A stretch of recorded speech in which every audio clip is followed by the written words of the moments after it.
Dans un pays lointain, vit un homme appelé David. David est marié à Jen, son amour d'enfance. David et Jen sont riches car ils travaillent très dur. 2 années auparavant, David et Jen sont venus dans cette ferme pour y travailler.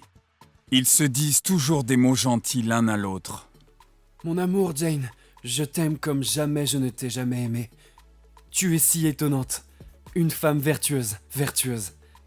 Tu es le meilleur mari au monde, David.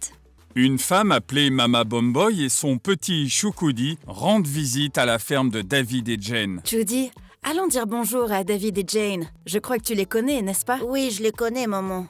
Je me demande comment ils peuvent être heureux malgré le fait qu'ils ne puissent pas avoir d'enfants. Cette femme est stérile. J'ai besoin de leur faire savoir combien ils devraient se sentir misérables. Bonjour les amoureux. Bonjour, Mama Bomboy. Et alors? Comment quelqu'un de stérile comme toi, Jane, peut-il prétendre être heureux? Vous devriez vous lamenter et cacher votre visage. Oh non, pas encore. Tu devrais donner un enfant à ton mari ou retourner chez tes parents. David ne mérite pas cela. Il est un homme bon. Et Jen commença à pleurer. Madame Bomboy, comment pouvez-vous être si dur avec nous? Mais qu'est-ce qu'on vous a fait? Allons-y, mon fils. Jane, mon amour, ne pleure pas, s'il te plaît. Tu sais combien je t'aime. Te préoccupe pas de ce qu'elle dit. Elle vient de dire que je suis stérile. Tu sais que j'aime aussi les enfants comme toutes les femmes. Ne pense pas à ce qu'elle a dit. Ça ne me dérange pas d'avoir des enfants. David et Jen étaient à nouveau heureux. Une semaine plus tard, David a été invité à un rendez-vous. Sur le chemin du rendez-vous, David se demande de quoi ses amis veulent lui parler. Il se demande si ses amis veulent lui acheter tout le rendement de sa ferme. Ou peut-être ils veulent investir dans son entreprise agricole. Finalement, David arrive au lieu du rendez-vous. Je les vois dans le coin. Hé, ça fait longtemps, mes amis. Salut David. Tu vois David, on était en train de penser à toi. On sait que tu es triste car ta femme est stérile. Alors laisse-nous t'aider à trouver une femme qui ne l'est pas. Quoi? Moussa a raison. Nous pensons que tu devrais laisser tomber cette femme pour une femme qui n'est pas stérile. Ok, maintenant je vois le genre d'affaire pour laquelle vous m'avez appelé. Laissez-moi vous dire que je ne pourrai pas quitter ma femme, qu'elle soit stérile ou non. Je l'aime. Mais David, toutes les femmes ne sont pas stériles. Laissons cette discussion ici. Le lendemain matin, David décide d'emmener sa femme à l'hôpital pour demander une assistance médicale. Jane, mon amour, je te promets de tout faire pour que tu sois soignée.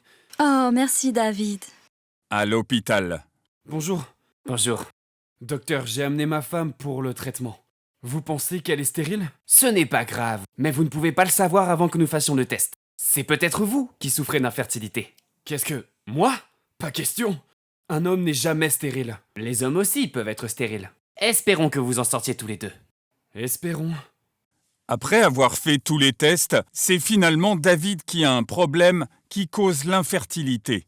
David a une quantité de sperme inférieure. Le docteur leur dit... Insémination intra-utérine. La procédure d'insémination intra-utérine doit être effectuée. David et Jen sont d'accord pour effectuer la procédure. Le docteur leur dit... De nombreux cas d'infertilité peuvent être traités lorsqu'ils sont diagnostiqués à temps. Les causes suivantes sont les principales causes de l'infertilité. Mauvaise alimentation, maladies sexuellement transmissibles non traitées comme la chlamydia ou la gonorrhée. Conséquences des infections causées par la pratique des mutilations génitales féminines. Avortement ou accouchement à risque. La pratique de douche à base de plantes et de lavement qui mène à une infection pelvienne et à l'obstruction des tubercules. L'exposition au tabagisme, à l'essence, au plomb et à d'autres polluants environnementaux. David et Jen veulent suivre cette procédure d'insémination, appelée IUI. À l'hôpital, David attend patiemment. Le docteur a placé le sperme de David dans l'utérus de Jen afin de faciliter la fécondation. Jen a utilisé un test de grossesse et 4 jours après, elle est enceinte. 9 mois plus tard après la procédure d'insémination. As-tu un nom pour notre enfant qui est dans ton ventre? Je pense que je vais l'appeler David. Ils sourient tous les deux et continuent. Il était temps de se rendre à l'hôpital pour la naissance. David et Jen étaient finalement très heureux d'avoir un enfant. Je suis heureux maintenant. Je suis père. Non, David, tu es plus qu'un père. Tu étais plus qu'un père avant même que nous ayons eu ce bébé, Ameche. Oui, Jane, mon amour. tu es aussi plus qu'une mère. Mes amis, j'ai appris que l'infertilité n'est pas une malédiction. C'est une maladie qui touche aussi bien les hommes que les femmes et qui peut être traitée et évitée. Personne ne devrait être stigmatisé parce qu'il est infertile. Je m'excuse pour toutes les mauvaises paroles. Maintenant, j'ai appris une leçon. Ce que tu as dit est juste. I'm a woman, I am